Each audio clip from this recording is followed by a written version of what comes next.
When we last talked about Kites, you said that this film is an attempt to sort of push the envelope, break out of your comfort zone, challenge yourself as an actor. But from the promos, it looks like a very big budget, big scale, romantic thriller. So how is it a challenge as an actor? Well, I can't relate the two aspects the way you mentioned them. The reason why it's challenging is because Anurag Basu, when he gave me a first brief of the kind of film he wanted to make, he said that he wanted to keep it very, very honest. As in, like, he did not want it to be influenced by any commercial influences, any factors catering to a certain kind of audience, feeling the need to add or subtract so as to make it acceptable to the diverse audience that we have in the country. You know, what do the people in Punjab think of this? Or, you know, he said that this is an honest story. It's one man trying to tell his story, not worried about who's listening to him and who's watching him, and if they're liking it or not. It was just something that he wanted to come out of the heart. He said, I know what you're good at. I know you can do this, you can do that, you can do that. I don't want all that. All right? I don't want all that. I said, why do you want me in the film then? So he said, there is something else inside you that you're afraid of, and that's what I want to see. I want to see your weaknesses. I want you to just go for it. Just, fly. And I could do that with him because I trusted him.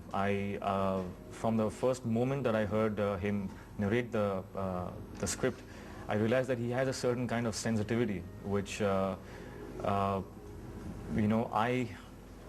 sort of took to immediately.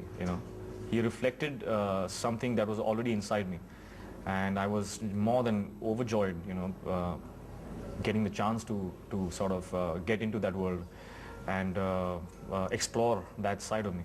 So is the challenge then, Hrithik, sort of letting go of these larger than life personas, unlearning? Yeah, because the way I have approached my work so far is like you see the finish line and you're running towards it, but like there's a dog behind you, attacking.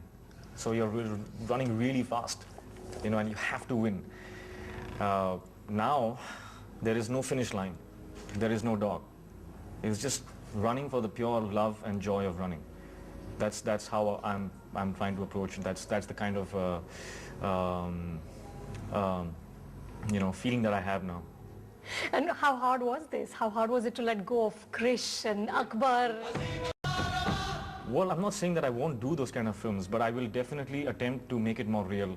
Even if it's a fantasy, the moments and the relationships, the bonding, the way we interact as human beings, all that used to be a bit more dramatic because, you're being watched, as opposed to how it should be, which is completely, comfortable in the space that you're in. I would want to do those kind of films, of course, but I will attempt to make them more honest now. Hrithik, your films, your father's films, the ones you made together, have been very hardcore commercial movies. So are you saying Kites is a departure from all of that? It is. There's nothing in the film that will make you go, "Wah, kya dialogue tha yaar." Really? Because there is no dialogue in the film. Because in real life you don't say dialogues. It's just the way you just talk. There is no claptrap in the film. Entry Maria. It's not there. There is no. It's just a very simple, straightforward, honest love story. Anything that would not happen in real life is not there in the film. Brett Ratner, who's edited the English version, said that he sees you as somebody with an international sensibility. He said that he can see you play the lead in an American film. Is that something you're actively pursuing with the English version of Kites? As I said, I've just, I know the next dot has been placed in my life. I know that I'm on the right track. I know this is the way I want to go. I cannot find myself in doing a scene where I say I love you to the girl and then we break into a choreographed dance, because it doesn't happen in real life. I would want to do it, but then I would say it's a Dhoom too.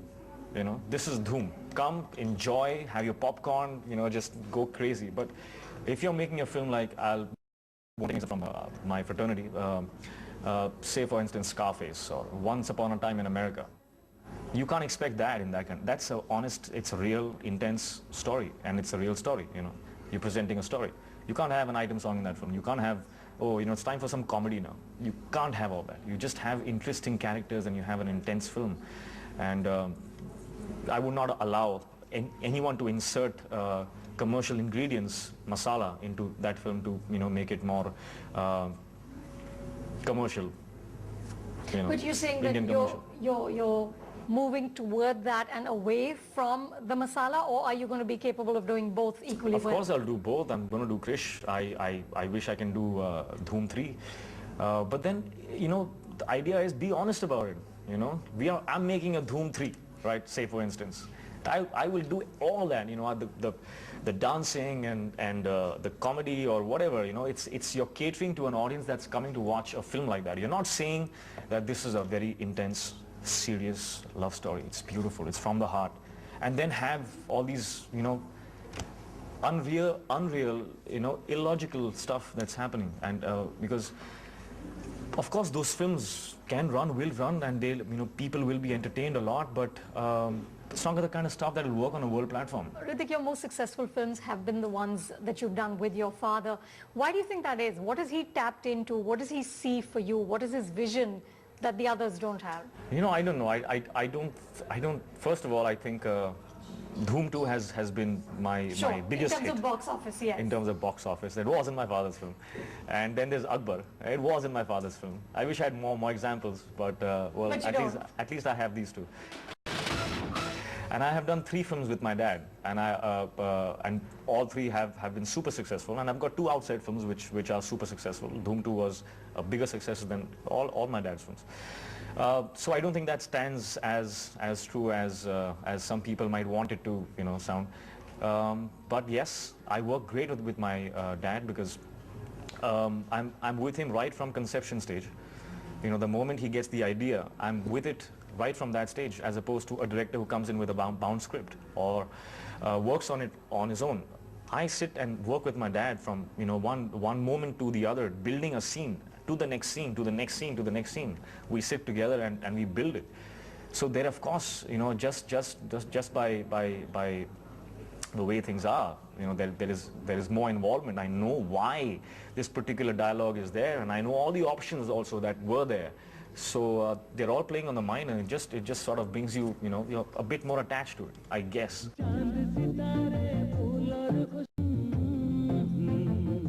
But none of the others, Hrithik, have been dogged by controversy in the way that this film has.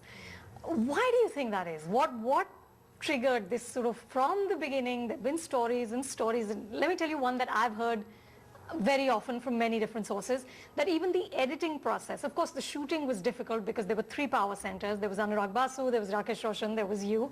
But even the editing was tough because Anurag would cut. Yeah, apart from Raju Irani, no. Raju Irani's cut.